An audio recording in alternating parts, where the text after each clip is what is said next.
नमस्कार दर्शकबिन, यहाँहरूलाई स्वागत छ हाम्रो यस स्पोर्ट्स परिवार युट्युब च्यानलमा। भारत भ्रमण अन्तर्गत नेपालले मुम्बई क्रिकेट प्रेसिडेन्ट 11 सँग आज आफ्नो दोस्रो अभ्यास खेल खेल्दैछ।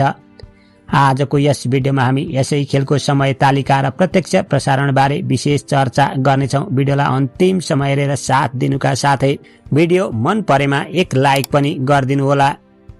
T20 विश्वकपको तयारी स्वरूप श्रीलङ्का भ्रमण सकाएर भारतको मुम्बईमा अभ्यासरत नेपाली टोलीले आफ्नो पहिलो खेलमा मुम्बई क्रिकेट प्रेसिडेन्ट 11 विरुद्ध उत्कृष्ट प्रदर्शन गरेको नेपाली टोलीले पुनः आज दोस्रो खेल खेल्दैछ। आफ्नो पहिलो खेल फ्लड लाइटमा खेलेको नेपालले आज दोस्रो खेल भने डे म्याच अर्थात् नेपाली समयअनुसार दिउँसो 11:15 हुनेछ। आफ्नो पहिलो खेलमा सन्दीप लामिछाने बिना नै मैदान उत्रिएको नेपाली टोलीले सहज जित निकाल्ने क्रममा रोहित कुमार पौडेलले 43 बलमा 50 रनको अर्धशतकीय पारी, त्यस्तै गरी कुशल बोर्तेले 21 बलमा 38 रनको शानदार ब्याटिङ गर्दै 7 विकेटको जित निकालेको नेपाली टोलीले आज आफ्नो दोस्रो खेलमा पनि सहज जित निकाल्दै विश्वकपका लागि मनोबल उच्च राख्नेमा नेपाली समर्थक ढुक्क रहेका छन्।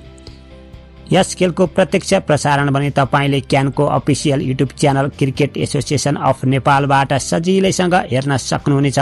हस्त आजलाई भने यति नै, अर्को भिडियोमा भेट हुने नै छ। तबसम्मका लागि बिदा दिनुहोस्। जय नेपाल, जय क्रिकेट।